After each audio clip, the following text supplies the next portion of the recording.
we go. Okay, well, great. Let's go ahead and get started so we can make use of our time. Appreciate everyone being here today. Welcome back. We're going to get started on our third session this morning, AB 2438 and beyond, bringing California's transportation spending into alignment with our climate and equity goals. We are joined today by two leading legislators that PCL believes very insightful, strategic, and thoughtful in their deliberations and efforts on challenges that face California today. And we're pleased to be an ally in much of their legislative work they perform at the Capitol, and honored to have them today to join us. So thank you very much, both of you, for being here and taking time out of your very busy schedules. To get this started, I want to introduce the organizer and moderator of this panel, Matt Baker, PCL's Policy Director. Thanks so much, Matt, for organizing this, and most importantly, for being a great colleague to work with. Really appreciate you. Thanks, Matt, and take it away. Thank you, Howard. And good afternoon, everybody. Good afternoon, Senator and Assembly Member. I can't say how grateful PCL is for you taking the time here today. And I personally am very excited to just have this sort of extended opportunity to talk to the two of you about two of my favorite topics, land use and transportation planning. You both have made important achievements in many other issue areas, but PCL is excited about this discussion. For those in the audience that this is the area where we struggled to make as much progress as we made in other areas. Yeah. I mean, but for those that don't know, these two legislators have been two of California's most persistent champions for progressive land use and transportation policy in an effort to meet our climate goals, preserve natural resources, improve public health outcomes, and provide more equitable access to transportation options and opportunity. And this is like Senator just said, this is hard work from a climate standpoint. While California has made significant progress, arguably, in vehicle electrification and renewable energy conversion, we have not made as much progress in changing land use development patterns and transportation behavior in the way that we really need to. Per capita single occupancy vehicle travel is going up across the state rather than down, and we know now that vehicle electrification and renewable energy conversion alone will not meet our GHG reduction mandates. We really need to change, where and how we live and how we get around as well. And so for the purposes of opening comments, I just want to start you off with some general questions and give you an opportunity to ruminate on this. What brings you to this work? Why do you two both continue to be persistent in this area? What have the challenges been from your perspective, and what do you think the opportunities are moving forward? And Assembly Member, I'm happy if you would start us off. Sure, thanks. Well, it's really nice to be here with you. Your work is very aligned with my priorities and the things that I've been choosing to focus on in the past several years. So to me, focusing on land use and transportation is central to a lot of issues that we care about in California. The nexus between transportation and the environment, to me, is very obvious, but there's a lot of other pieces to it that maybe are less obvious to people. For instance, if we don't change the way that we plan for mobility, it's very hard to add housing. It's hard to add housing in areas that allow their land use and their planning to be driven by being in service to single passenger automobiles. It's a very inefficient way of planning for land. A lot of times you end up with very sprawling communities, which are not conducive to the use of public transportation. And it's really hard to build infill housing if you don't have good public transportation infrastructure because of the impact on traffic and congestion and parking. There's also a huge nexus to public health, because of course, the more time that we're in our cars, the less time we're out of our cars. But less obviously, the more cars you have on the street, the more dangerous those roads become for pedestrians and cyclists. And we've seen a huge increase in traffic fatalities and serious injuries to those people outside of cars. There's a huge impact on equity, because not everybody can drive and not everybody can afford to own and operate a vehicle.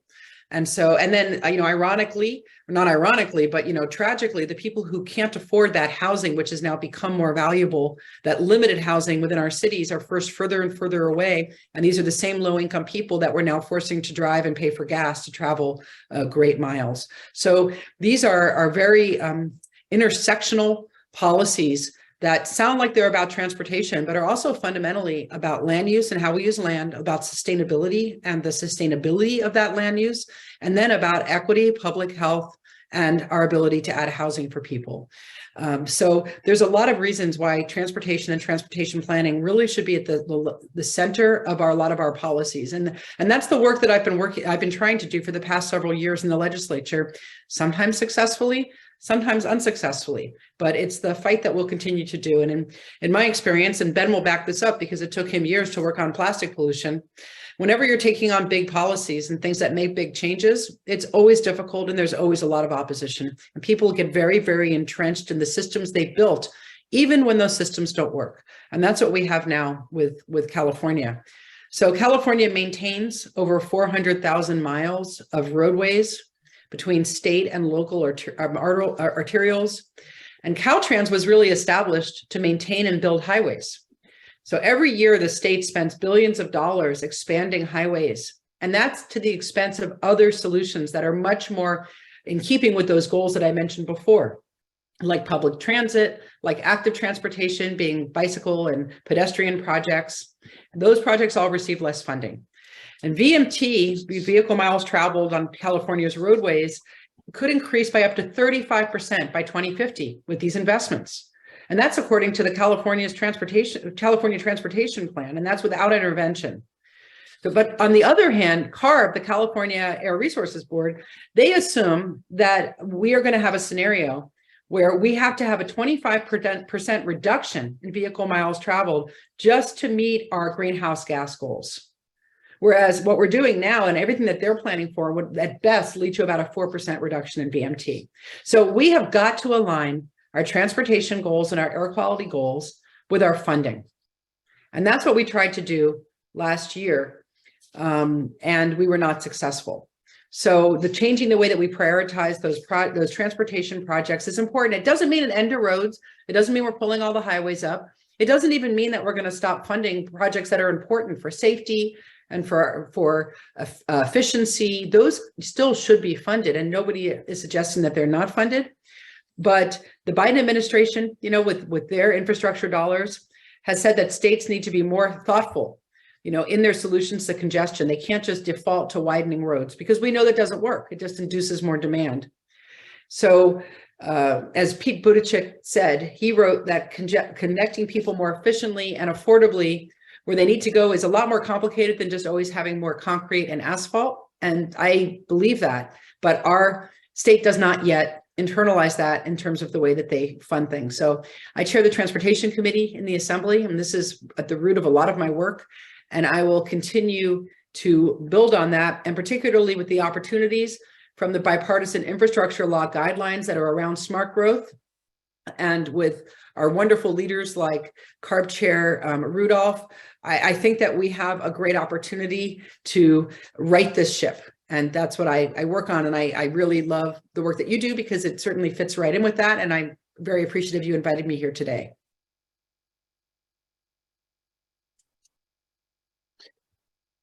Well, thanks so much. I don't know how we just seem to lose the senator here, but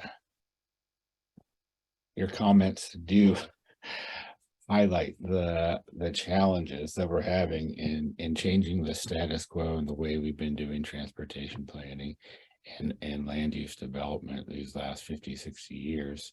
It's a large ship to turn. But I greatly appreciate your persistence in doing so. We got you back, Senator.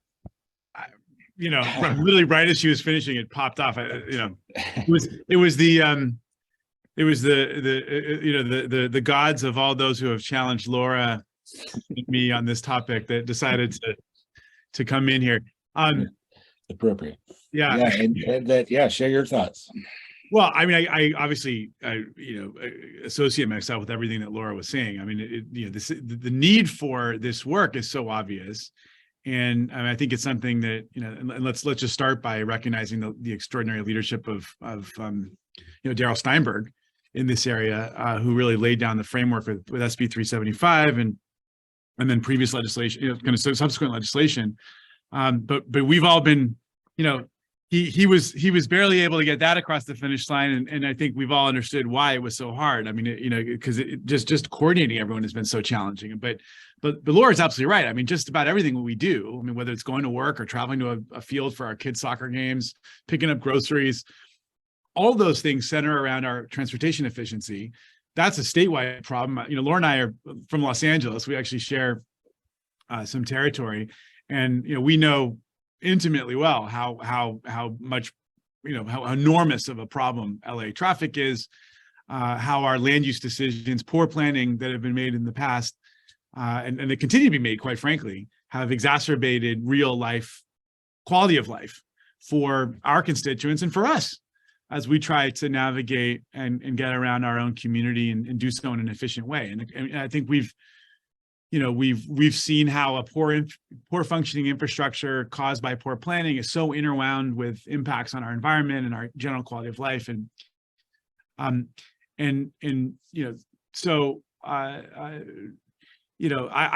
I want to thank you, Matt, PCL, for all of your work in this area, and I want to thank Laura. We've been partners in crime on this, but Laura really has been taking the leadership role on most of the big bills in this space. And I've been trying to back her up every step of the way as we've been doing this work.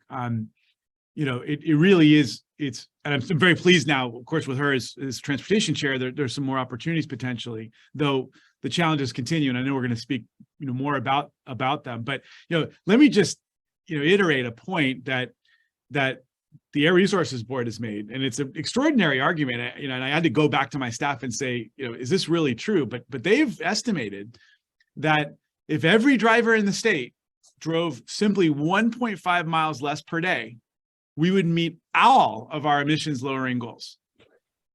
So that kind of speaks to the importance, and not just all of our emission lowering goals in the transportation sector, all of them.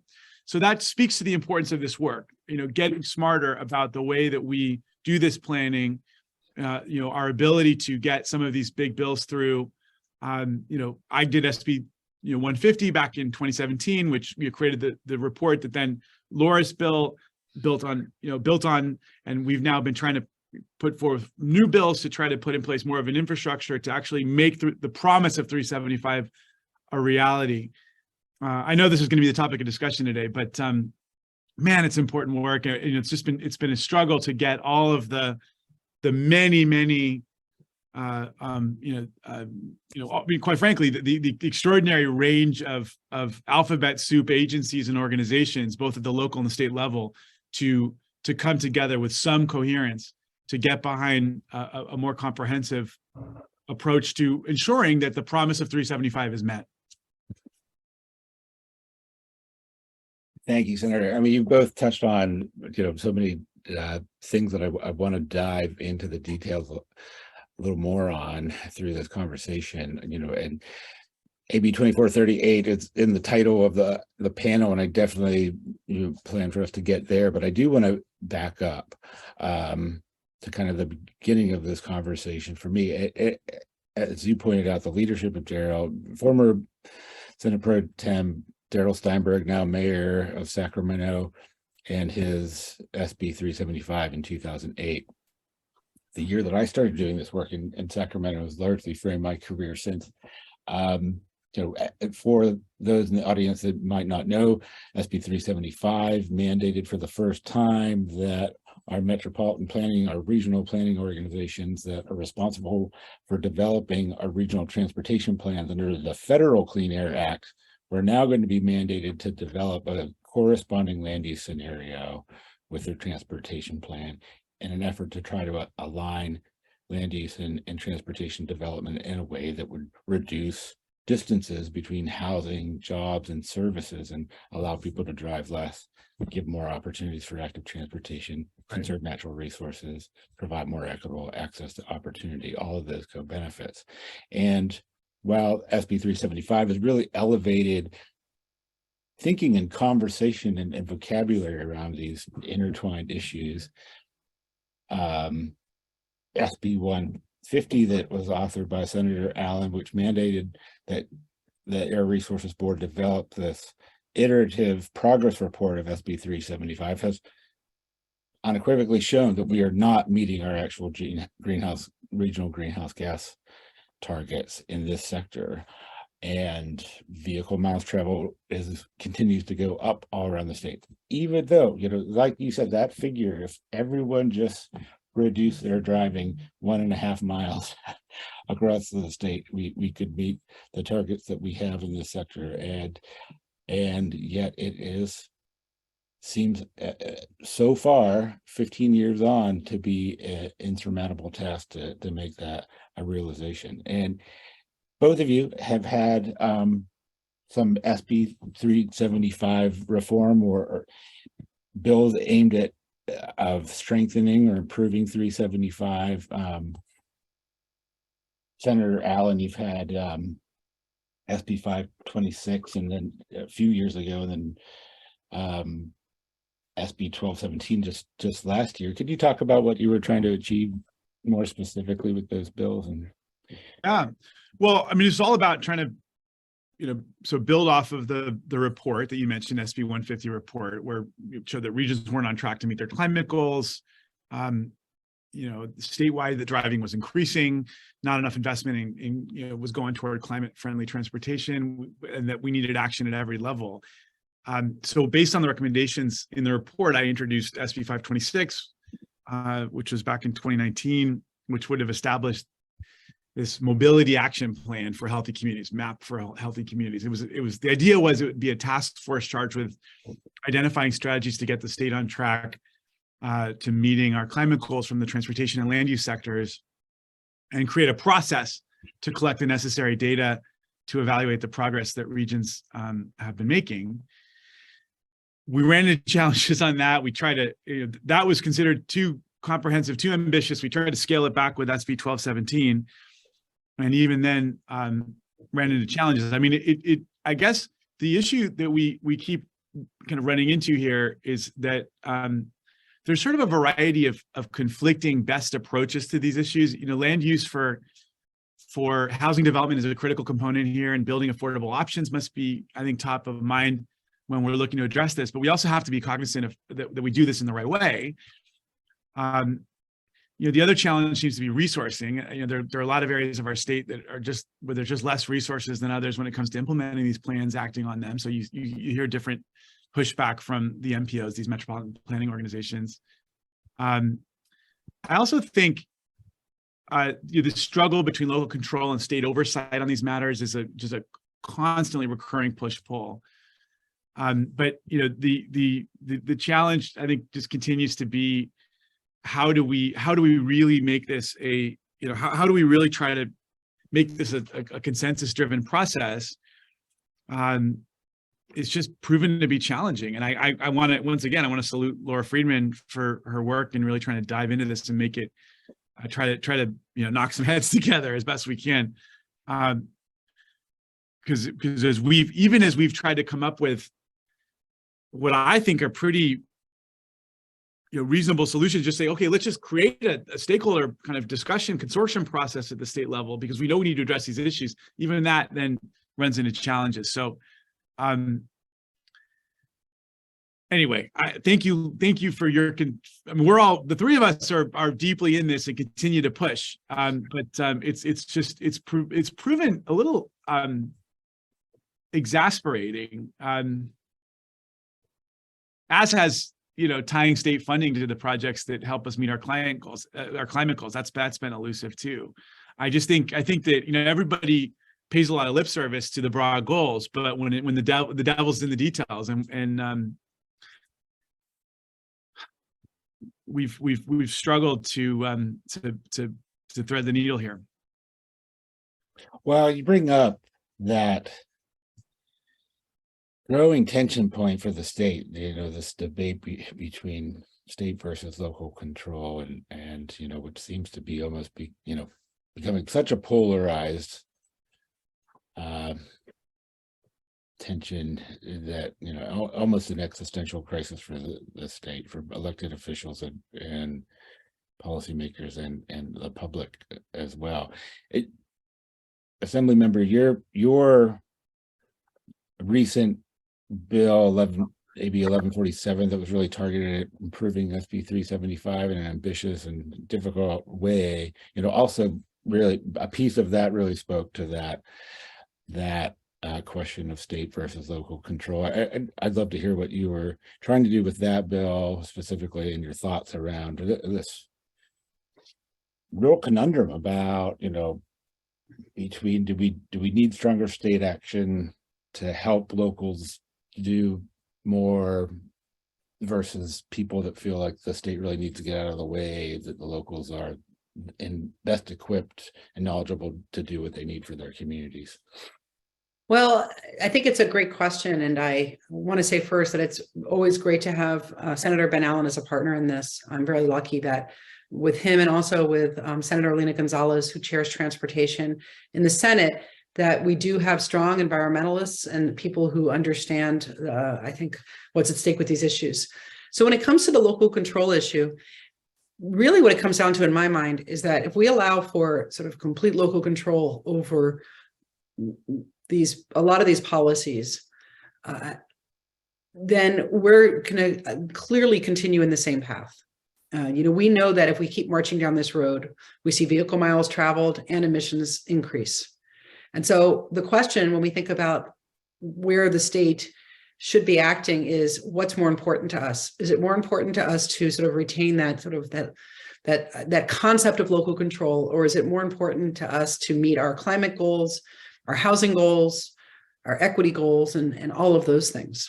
And there are plenty of times when the locals do, of course, make the right decisions and invest in good projects. I'm not saying that it's not. And we see a lot of communities who are taking this to heart and doing much better planning and much better land use and updating their general plans and trying to bring housing closer to where it needs to go and to add housing for their communities. And then we see localities that don't want to change anything.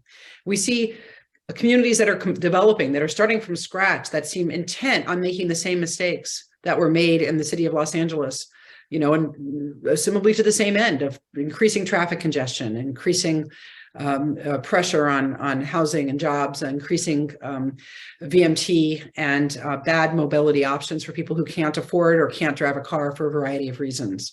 So I know that one of the reasons that my bills in this area were not able to make it last year, we sent 2 bills into the legislature. One bill was vetoed. The other bill didn't make it through the Senate committee process. And it was pressure from the metropolitan planning organizations. It was one of the primary oppositional forces under this guise of local control. Very concerned about now, and we're not talking, and just to remind people, these bills didn't change necessarily what planning was being done. We weren't going in at that kind of a micro level. We were talking about trying to make sure that the good projects that are the type of projects we want to have at the state are scored in a way that had them rise up in those funding formulas so that they could compete better against those endless highway widenings and other projects that we know increase vehicle miles traveled. So, first of all, having agencies talk about whether they're increasing or decreasing emissions with these projects, we thought was a great first start, but we couldn't even get consensus and support around doing that. So if we don't even have a recognition about which projects are decreasing emissions and which projects are increasing them, it's very hard for us to have any kind of meaningful goals if we're not going to quantify those projects. So we are working again on these bills. We have 2 bills, AB 6 and AB 7. Daryl Steinberg is an active participant along with a whole group of stakeholders from the environmental justice community, from the environmental community. And we're trying to have very early discussions with the MPOs and other groups so that we can hopefully make them understand that they really should get on with the program. And if they're not, what is the holdup? In some cases, some of these projects go back decades. People began planning for these projects, 30, 40, 50 years ago.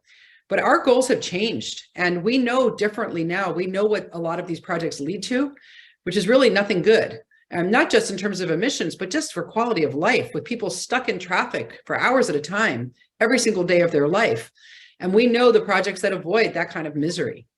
So I believe that we know what to do, but our funding formulas don't reflect that. And there's no place in the funding formulas that accounts for emissions, vehicle miles traveled, accounts for ways of making sure that the better projects rise up and that those are the ones that compete better, either for state funds or for federal funds that are incoming.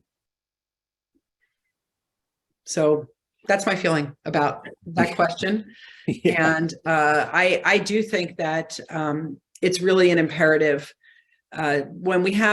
when we know that less than 2% of our transportation projects are aligned with our climate goals, we have a serious problem. And this is a $30 billion a year amount of spending for the state. So, we put a lot of money into these projects, and they last for decades and decades, hundreds of years.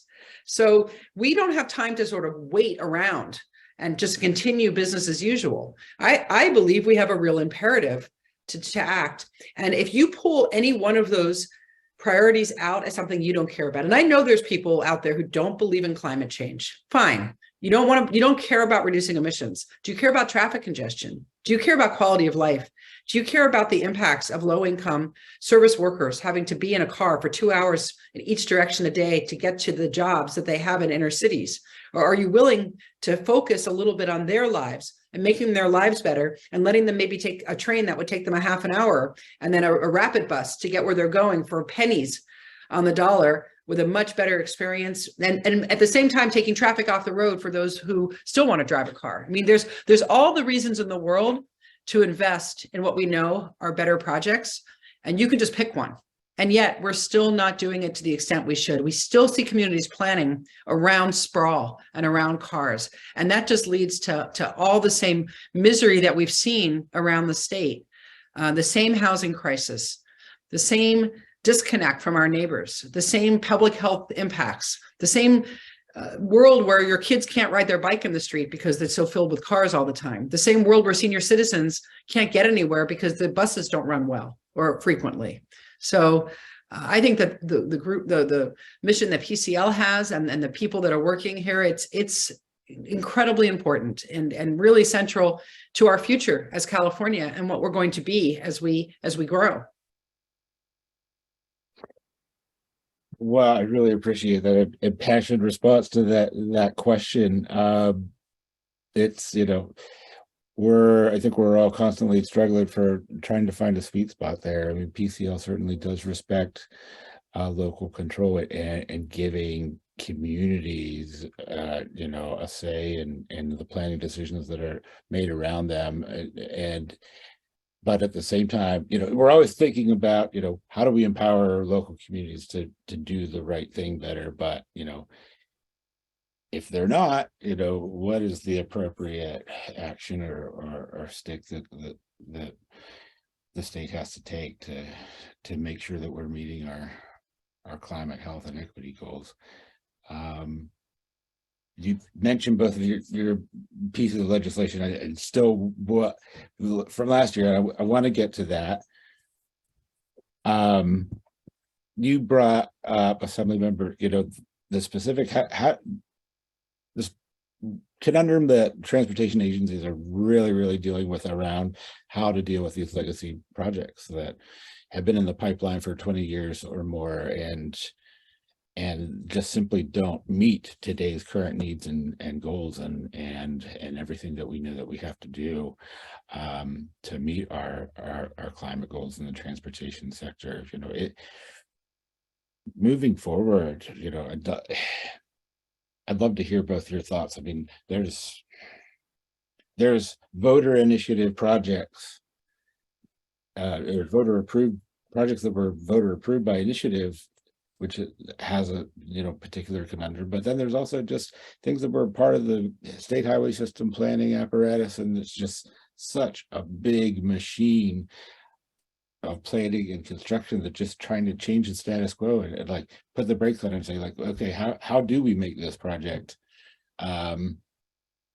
meet today's goals and needs, or the notion, are we getting to the point where we can say, no, it just doesn't, and we can scrap this 20 years of planning and start over and do a different kind of project altogether? Do you think we're getting to that point where we can seriously rethink projects that have already been in the pipeline for so long?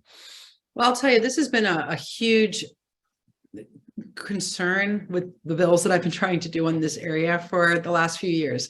And we hear this a lot from the MPOs, and it's a reasonable concern.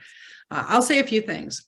Sometimes when you go back and look at what those ballot measures actually said and what people thought they were voting on, and what they, the idea that everybody read long pages of what the ballot measures were going to fund and then voted for it, as opposed to seeing a one line or a couple paragraphs or a paragraph description in a voter guide or on their ballot. There is a sort of I think a little disconnect from what the idea is. And, I'll have sometimes representatives come in and say, hey, we had this ballot measure that was for this highway widening and people voted for it. And I said, okay, can you show me what they actually read? And can you show me what was on the ballot? And when you look at it, a lot of times the ballot measure said congestion relief measures, which in the voters' minds, like, you don't really know even what they were thinking that this was going to be. And by the way, if you are voting for something that says congestion relief measures, I would also say that sometimes the projects that are proposed don't even meet that threshold, because they actually would just induce demand and invite more congestion into those same communities. So I do think that there is a place to go back to voters and say, hey, we still want to reduce congestion, but what about doing it through this light rail project or through this series of projects? And you might find that the voters actually prefer some of those projects. We in Los Angeles have been dealing for many years with the expansion of the 710 freeway. A big portion of Pasadena and South Pasadena were taken through eminent domain, and a bunch of houses were taken by the government and have been sitting vacant for 15, 20 years now, where we thought about expanding that highway. And there's a lot of problems with the highway as it exists. Sorry, yeah, the 710. There's a lot of problems with it as it exists because it dead ends. A lot of trucks dead end and they end up on surface streets. And so people that are impacted by the end of that freeway very much want to find a resolution to get all of that traffic off their streets. And yet the people in Pasadena, South Pasadena, La Cañada, people who live near the 210 freeway, on the other hand, don't want to see that truck traffic siphoned directly into their communities either. So what about thinking of projects that help to address all of those concerns, that don't necessarily pick a winner or a loser, but instead think about, reimagine ways of moving that freight from the Port of Long Beach, which is really where the most impactful traffic is coming from, and moving it, for instance, by rail further away, or finding other ways for it to get where it's going without having to drive through urban Los Angeles all day long and all night long. Because and the city, the people now have basically said, we don't want this freeway expansion, and it's not going to happen now. So there are examples where even these projects where a partial completion has led to huge impacts have been rethought. And the people have been very vocal in saying, we do not want this highway. We don't want the mistake to continue. We do not want to divide these communities up with even more giant highways that would divide Pasadena in half and divide South Pasadena in half, and it's bring thousands of more trucks going, through communities in Los Angeles. So people definitely have a different opinion now as they've seen the impacts over the years. And by the way, we are only now starting to discuss the fact that most of these highway widenings are in economically disadvantaged communities of color. And many of those planning that was done 20, 30 years ago completely ignored the negative impact that those projects had and on those communities, and were, by the way, put into those communities because they were voiceless communities or communities that didn't matter for people who were making those plans. So I do think it's time that we reevaluate these, and we are hearing predominantly the voices of those economically disadvantaged communities and those communities of color saying, no, it's enough. You guys may have passed this bond 30 years ago, but we didn't vote for it, and we don't want our community destroyed by these highway projects. And Senator, I'd love to hear your thoughts on that question of, from your local district to your perspective in the capital, do you think we as a state are getting to a place where we can put a halt on projects that have been in planning phases for a decade or decades? Yeah, it's a tough question because I agree that there is a mindset. There's a cultural shift. Different people want a different. There are different sensibilities. There's different sensitivities. There's different people looking for different things in their communities. When you start to see a lot of younger people who are moving into the center of the cities, want to ride public transportation, who are really interested in active transportation. So you've seen the growth in bike usage and scooters and all those sorts of things.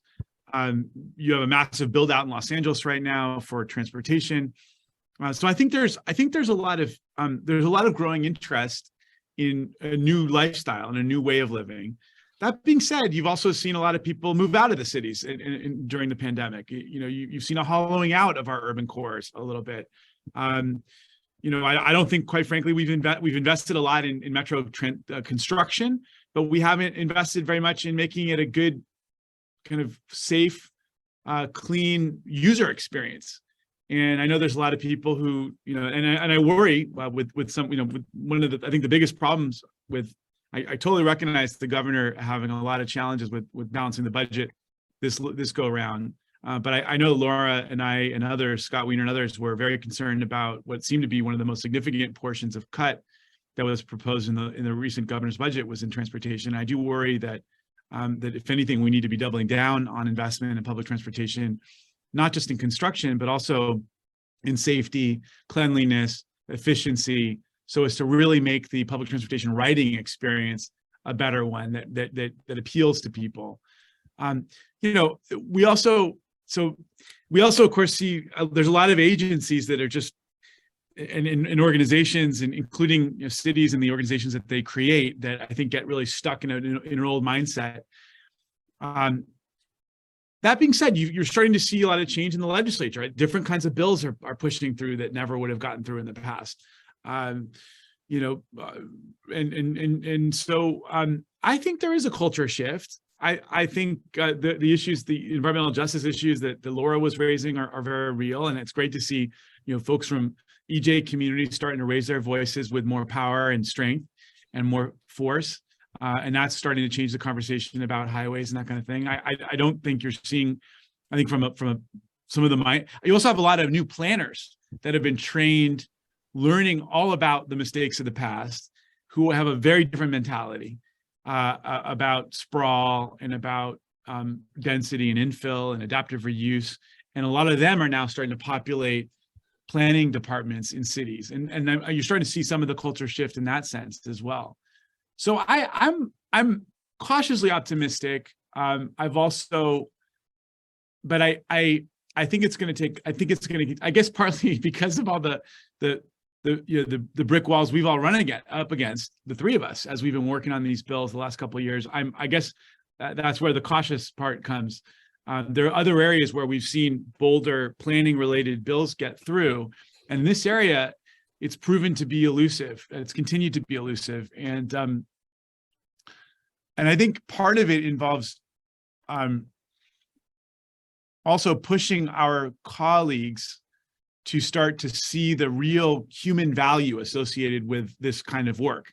And I think Laura did a great job when she first opened about all that this is about. This is about a better quality of life for Californians. This is about ensuring that we have a more efficient society where we're living closer to where we work and play, where we're not stuck in traffic for all eternity, that we're not building cities in a way that is kind of reliant upon hours and hours behind the wheel, and that's not a healthy way to build our communities. I think it just takes a lot of pushing to break that mindset. And so I wish I could be more emphatic in my optimism that we are ready to just rip off the Band-Aid and break free from the old shibboleths of planning in the past. I'm starting to see evidence of our willingness, And we're all working really hard in that struggle, but it's going to take very serious work, and also sensitivity to rural concerns, and they're very they're unique and different needs. The concerns of suburban communities, and it's not that we just let them dictate terms. It's just that we have to listen to them and engage them and think about how to incorporate their concerns in a way that will also meet our needs and goals.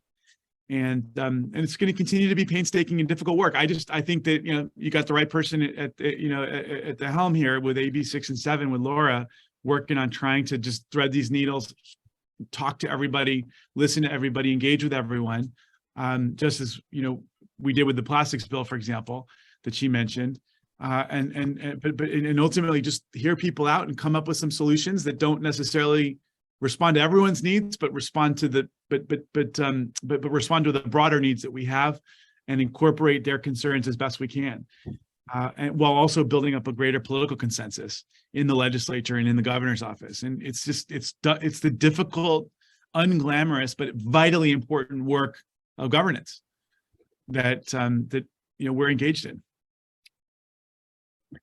Well,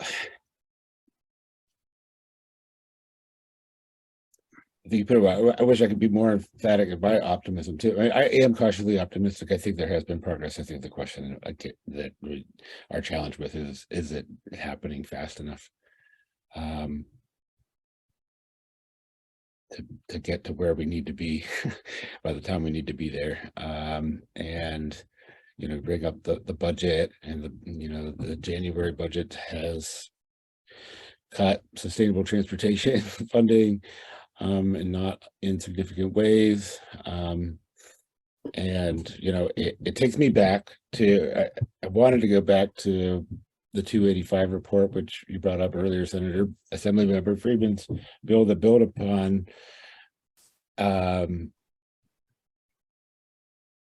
the 150 report, charging the Strategic Growth Council with further analyzing, the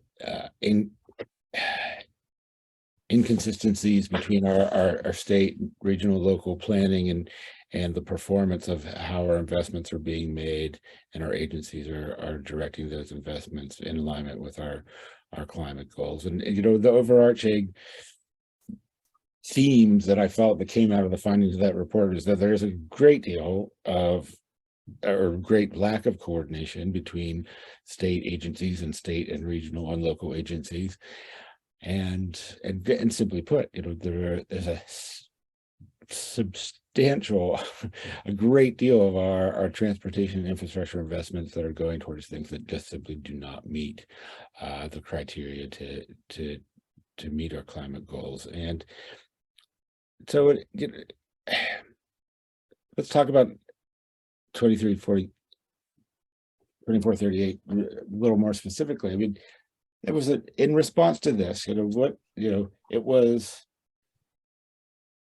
just I felt like a very generously broad requirement to say, okay, all of our state funding streams have to, the guidelines that govern them have to be updated to make sure that they're in alignment with our climate goals as laid out by our adopted climate action plan for transportation infrastructure, which is a very, a top level principle document, and not with like real specific technical performance metrics or criteria attached to it. And it seemed like this bill finally got through, unlike some of your other ones, both of you last year, got all the way to the governor's desk, and it seemed like it was going to be a part of the governor's climate package, and then all of a sudden it wasn't, and it got vetoed. And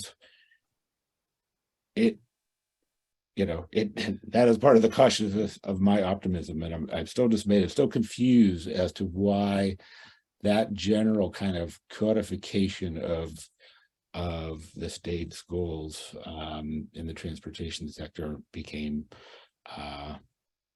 impossible for the state to swallow in the end. I don't know if you have thoughts to share about how that went down in the end. I feel the same disappointment. And we spent an entire year working with stakeholders and paring the bill down, quite honestly, and trying to address their concerns. We thought it was pretty obvious that we align our funding with CAPTI and with the state's goals. And to begin to at least bring them into alignment. And like you said, not prescriptive, not taking projects wholesale off the table, just asking that we, evaluate them versus what our goals are. Because what's the point of having goals if you don't fund projects that are in alignment with them? And in fact, if you fund projects using precious state resources to fund projects that we know are counter to those goals and hurt our ability to meet our benchmarks that are in statute. So we thought it was a very important piece of the climate package. And when it was vetoed, I was surprised. I don't exactly know why that happened. The governor's message was that they felt that CAPTI was enough. But to us, if CAPTI was going to kind of guide projects, then what's the harm in having something that just puts that into statute? If you are confident that because you have your transportation goals that are set, by CTC, and that's enough, then what's the harm of having the backfill to require it, right, in a law? So I do think that it's really important that we codify these goals and that we actively bring everything into alignment. Because we know that when you have less than 4% of your goals, even meeting SB 375, which by the way, is a 15-year-old law. It's, within 15 years, if people were seriously going to follow the law, we would have seen a change in the projects that are being funded. And yet, even though SB 375 has made a tremendous difference, and I'm not saying it hasn't, when it comes to funding large transportation projects, less than 4% are compliant with the law. So it was the biggest disappointment of last year for me to have that bill vetoed. We're coming back. We're trying to have new approaches that hopefully get us closer to the goal that we have with less opposition. But we really need the metropolitan planning organizations and other stakeholders to not just want to stop this progress, but will sit down with us. And if they have legitimate concerns, to allow us to address them, but to get on board with the goals of CAPTI and to get on board with what we're trying to do as a state. Not just with our state, but the goals that the Biden administration has laid out for sustainable transportation and sustainable development. And so we're hopeful that this year we can bring people together. It will certainly end up being a more limited approach. We know that doing something more expansive isn't going to work. At least it didn't. Hope, maybe that will change, but we're going to keep working on it. But yes, it was a disappointment and it was a bit of a surprise. Well, I'm glad that, you put 6 and 7 out there right away to say that you are going to keep on working on this. And I appreciate how, open you are to talking to all the stakeholders and rethinking the approach, and so I'm very excited and interested to see how this where they go this year. Senator, before I turn it, I really want to get the audience involved here, so and urge people to And I saw in the chat somebody asked what CAPTI was. So CAPTI is the governor's climate action plan for transportation infrastructure. And so it's a document that the governor's office, that Governor Newsom's office put out about what their climate plan is for transportation. And it's a wonderful document. It's really everything that you would, a lot of what you would want to focus on emissions reducing transportation projects. And that's the document that we're trying to get our actual spending to align with. Yeah, thank you for that. I didn't even catch that question at the end there. And I just want to urge the rest of the audience to post, don't hesitate to post your questions. But I do want to before turning to the audience, turn to you, Senator, one last time. And so what are, Assemblymember has 6 and 7 out there. Do you have any new 375 reform ideas in the works or anything that we could expect, or what your ambitions are this year in this area? Well, I think Matt knows that we've been talking about mapping issues. So as you know, there's been a real problem associated with lack of requirement for how VMTs are to be calculated. That is one of the many inadequacies coming out of kind of post 375. And so there's been a lot of conflicting data, misrepresented data, erroneous data, and different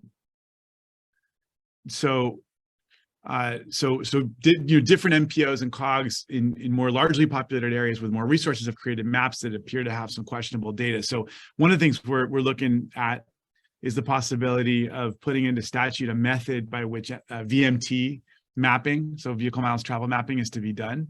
And this would be overseen by some state agency, whether it be OPR or SGC or Caltrans, and housed by that state agency. And then there were some concerns, for those areas that are already experiencing problems with SB 743 implementation. This is Jill Steinberg's follow-up to SB 375 relating to this area.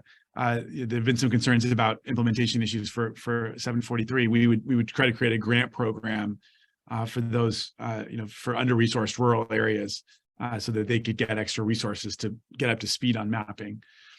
It's our sense, I think, that statewide maps could streamline the approval process for new developments in the state and have a consistent system by which the data could be collected. It could allow to the avoidance of conflicting data in the future and just help with a more coherent, precise and consistent application of VMT analysis. And so that's what we're looking at right now. Obviously, we want to support Laura's efforts as well, but in terms of that's a possible legislative path led by our office coming out of this whole conversation. That's where our focus has been, and I think we're very likely to do something in this space, looking at trying to create statewide mapping consistency so as to improve vehicle miles traveled analysis.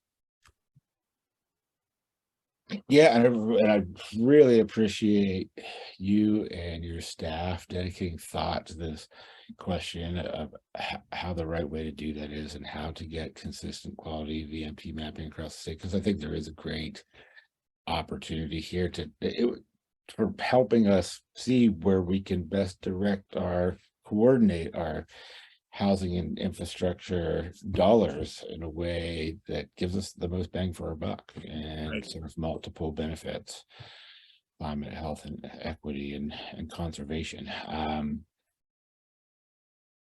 I think there's some exciting work to be done there, and certainly it might be a follow-up question to talk about 743 a little bit, but that could be a whole panel in itself. But yeah.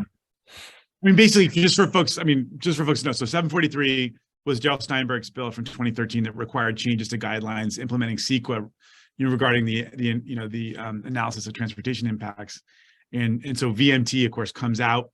Since the passage of the bill, VMT has been considered the best way to evaluate a project's transportation impacts, and but then the devil's in the details about how we deal with the VMT analysis, and that's been one of the many headaches we've had. So this particular mapping proposal is not going to be, Laura's bill is going to be the silver bullet that's going to solve all these problems, but this is certainly an aspect of the problem that we're seeking to solve here with this potential bill. Yeah, well, since you did bring it up, 743 was passed, mandated this new transportation analysis under the California Environmental Quality Act, which VMT became the adopted metric many years later. 743 the legislation was passed in 2013. Yeah. The guidelines for how to do transportation analysis under the new metric, under CEQA, the California Environmental Quality Act, didn't get adopted by the Natural Resource Agency until 2018, and then wasn't finally the activation date of SB 743 wasn't until 2020, and now 2023, we still have multiple jurisdictions across the state just like really having trouble implementing the law. Some just sort of being very resistant to implementing the law at all. And, from our perspective, we see VMT regulation and mitigation under CEQA and the potential for trade-offs under like VMT banking scenarios. We see a lot of potential in both urban and small rural situations to improve, a better mix of land uses and transportation options, and that could be a funding stream and an economic engine to do things that we want to do in our communities that, was currently lacking funding to do. And yet it is one of those things that has been a huge challenge, and I think hugely misunderstood. I'd love to hear both of your thoughts around, how we get to better, quality 743 implementation. I think there's, a lot of guidance that still could be provided by the state that is lacking around mitigation and those kinds of issues. I'd love to hear your thoughts, because I think it would be such a great lever to do the things that we want to do. So beyond improving mapping, are you? How is this? I'm hoping that because I am hoping ultimately that a lot of these kind of broad consistency problems will be will allow for better implementation. But what I think the mapping would definitely be an aid. I guess it's more a general question. Because in the end of the idea of, part of the central idea here is that we would be streamlining a process by which they're going to, collect information, and by in so doing it will reduce the confusion that's been such a big part of the problem with 743 implementation. Well, yeah, and I appreciate that. But I think you misunderstood my question. I was more generally talking about the continued struggle with 743 generally and resistance to it, the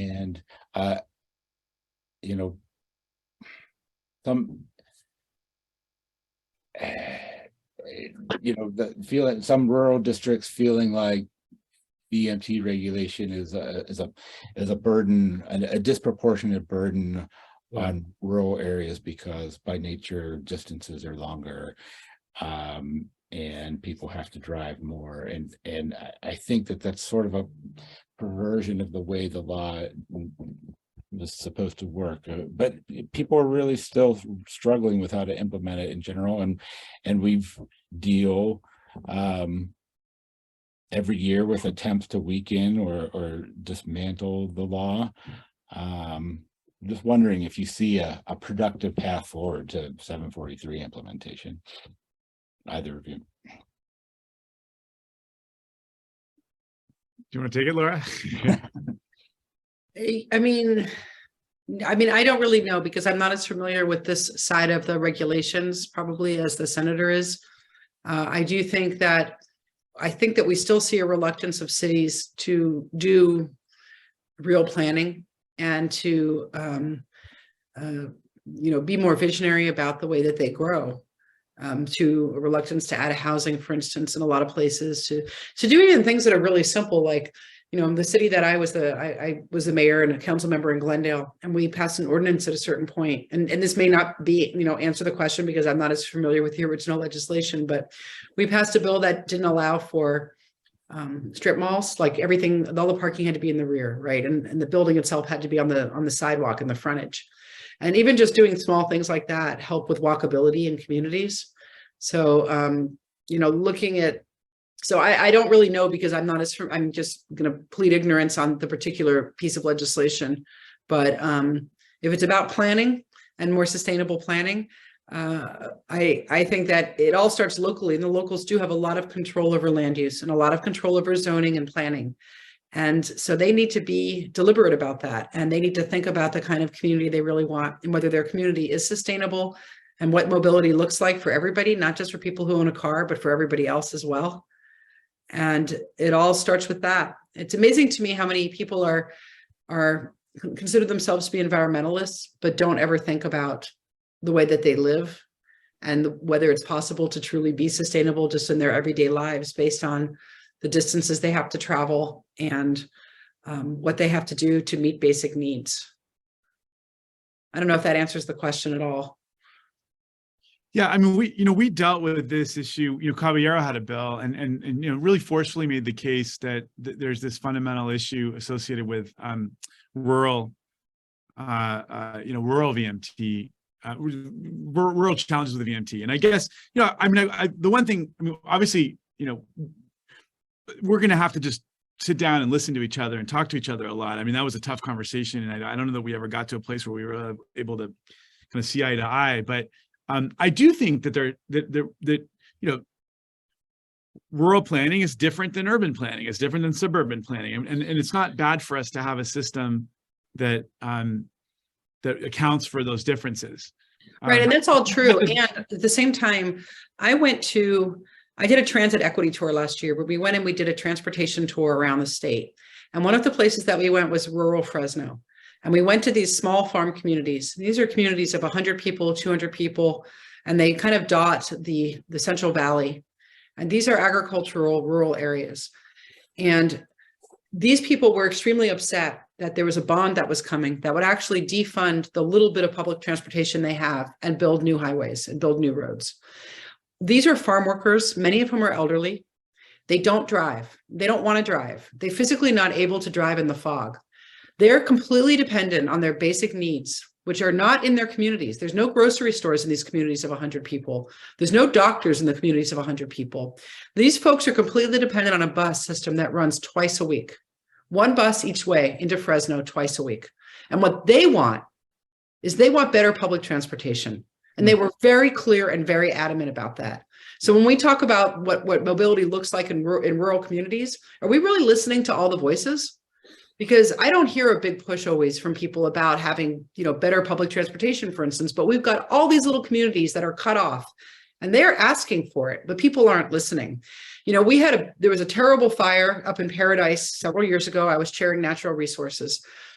And there was a huge debate over rebuilding in these areas, where people are very spread out. And even if you take an area like Paradise out and you look at how we've developed in our rural areas with people very far from each other, and, very dependent on sort of roads for access. And then you throw in, forgetting the transportation issues, but throw in an out of control situation with wildfire that's going to get even worse because of climate change.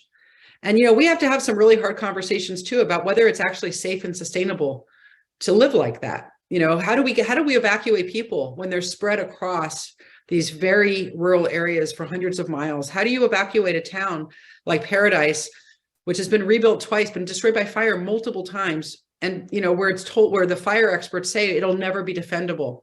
So I worked with the assembly member for that area on a way to add housing in these little towns where you're still living in a rural place, but maybe you're not sort of spread out as much, but you're in an area that's more defensible, more fire resilient. And, they're not urban, not necessarily like giant apartment buildings. You can have some apartment buildings, but also, these small areas where you're building, a little bit more in sort of a suburban model, but in much more of a town-like model than what you had. So, no one wants to be told necessarily how to live, but there's also real trade-offs. If you're going to choose to, sort of encourage people to live in places where you're not going to be able to rescue them, can't get water out to them, have to have a network of roads, or, you've got farm communities where we hear people say, well, we just need better roads for these people. But the people themselves are saying, no, we actually want buses. That's what we need to live our lives. So I think there's a lot of conversations that we don't always have. And it opened my eyes when I did this tour. I actually thought all these farm communities were going to want better roads. They didn't ask for that at all. So I think those of us in urban areas also make assumptions about what works in different places. I was surprised to have such a huge push for transit, in these rural communities. So Well, I'm just trying to add a little perspective. I'm not arguing. I'm just throwing in some. No, listen, I love to hear that, Laura. I will say it's not just the people in urban communities making those assumptions. It's their own local governments and county governments and legislators oftentimes who are basing their advocacy on I wonder whether they're, I was getting a lot of pushback from the folks who represent the people that you just were talking about, who were not taking into account that kind of transportation model. So I'm glad to hear about it, but we all know there's a bit of a disconnect too in terms of the advocacy of the folks that that serve on those boards of supervisors and get elected from those areas to the legislature. Interestingly, one of the worries, or I'd say the concerns that the people in those farm communities had, and they were very clear, and they worked very hard to defeat one of those transportation bond measures, because that bond measure that was supposed to be for congestion relief and better transportation defunded their bus system. It actually took money away from the bus system and put it into building roads that they are convinced were to add sprawl community for people fleeing the Bay Area, that they were trying to bring in more wealthy residents into the area to sort of use farmland to create new sprawl communities. And really to the huge detriment of these, very neglected environmental justice communities. And they were able to beat that ballot measure, but they felt that was a very intentional in terms of their board of supervisors. Now, I'm not getting in the middle of this. I don't have a dog in the hunt. I don't know, the supervisors, but their attitude was that the supervisors were trying to disenfranchise them by taking away their transit. And that the roads that they wanted to build through the bond measure was not about relieving any congestion. It was about development and opening up new areas for development. So there's a lot of dynamics that are out there. And so that's why, if you asked earlier, why don't we always just do what the locals want? Sometimes there are goals that, maybe meet some goals, but not others. And, so we do need to, I think, really scrutinize a lot of these bond measures as well.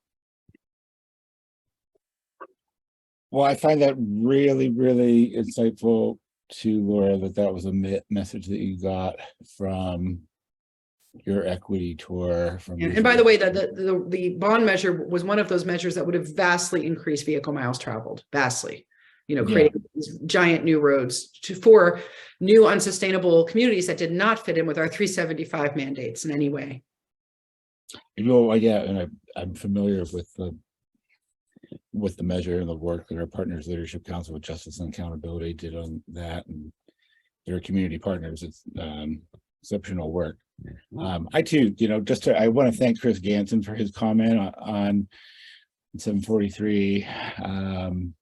And I also agree that rural can be low VMT. I've lived in and traveled. By the way, you should tell people what the comment was, because I don't know that it went out to all the participants. Well, it's in the chat.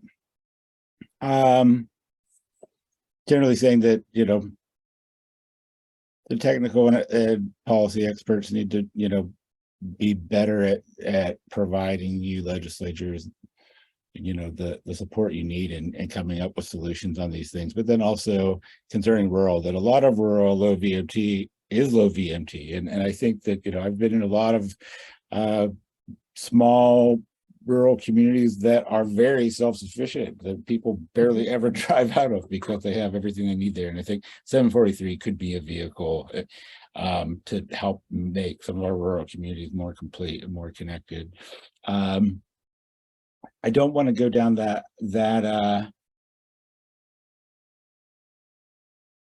into the weeds too much of that anymore. Senator Allen, did you say that you can stay? Could you both of you stay until 2 now? I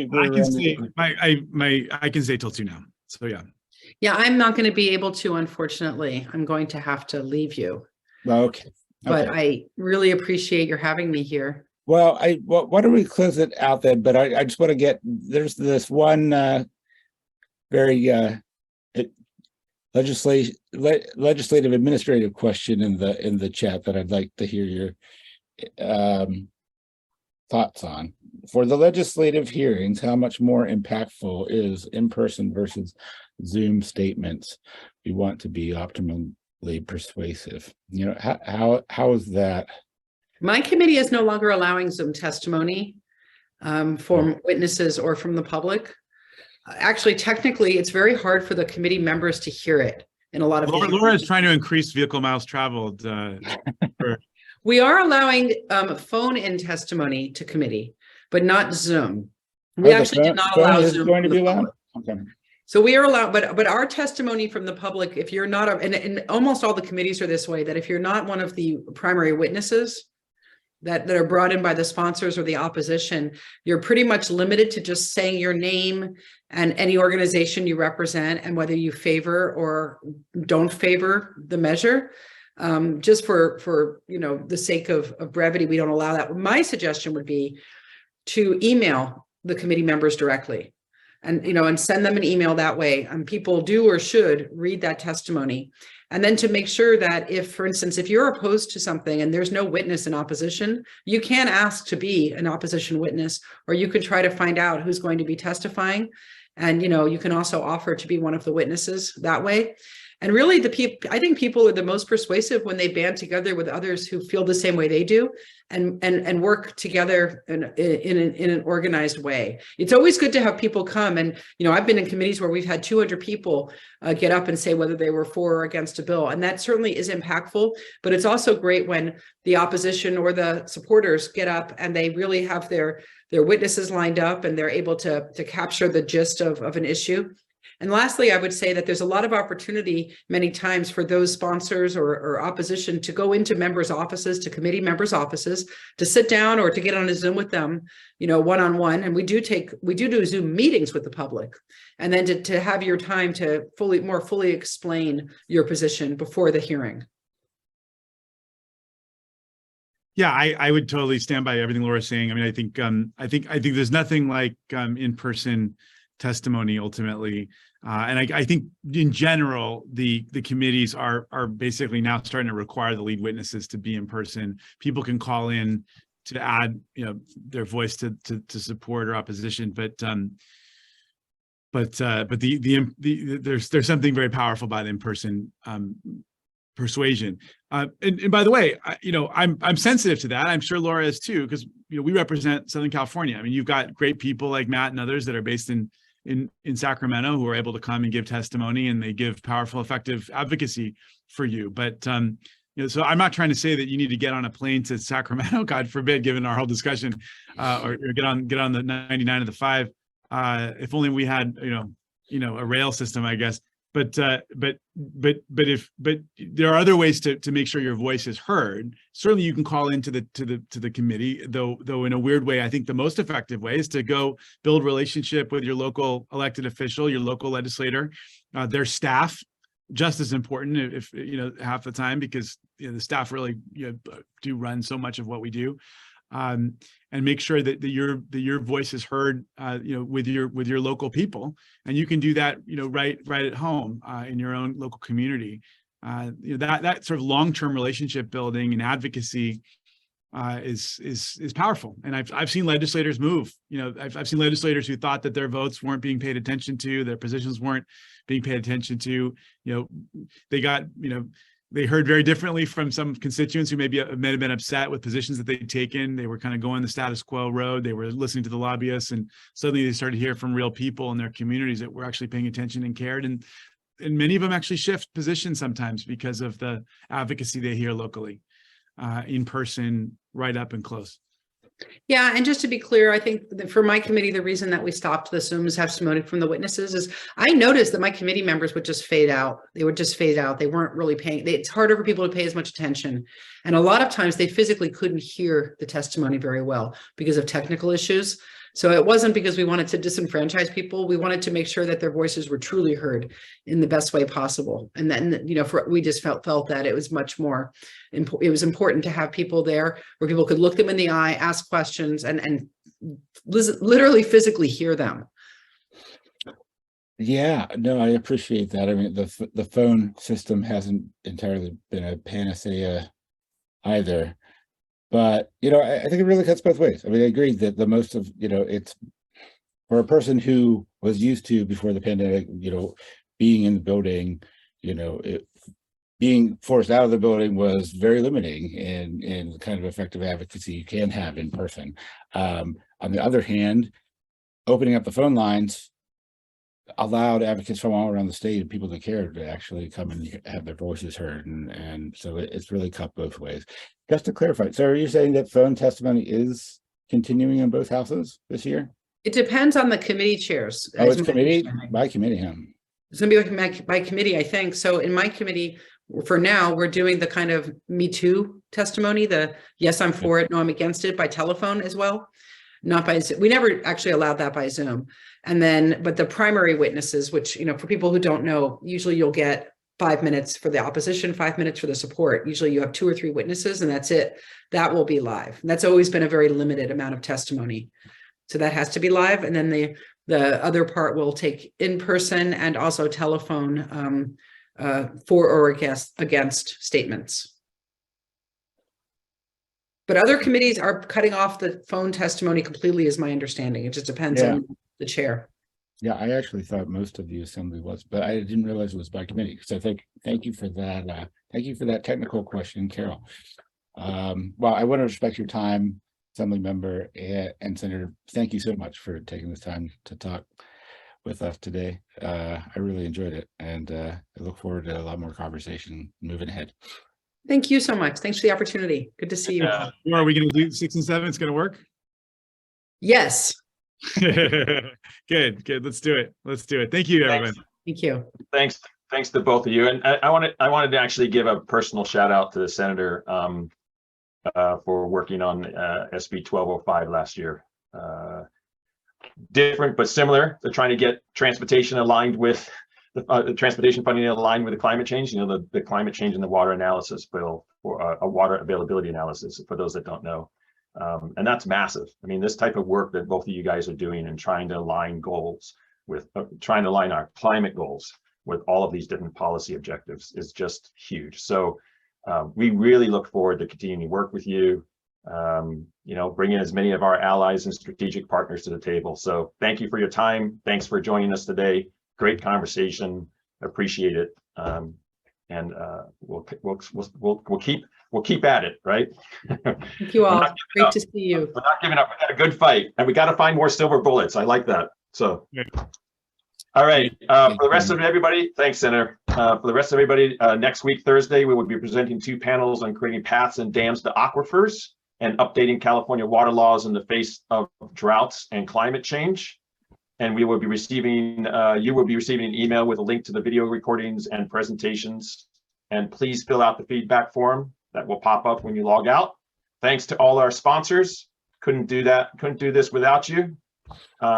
Really great conversation there with 2 wonderful legislators. Thank you very much, Matt. Really appreciate your work on this. And we look forward to seeing everyone next Thursday, the 9th at 9 a.m. Have a great rest of your week and weekend. We'll see you next week. Thanks all.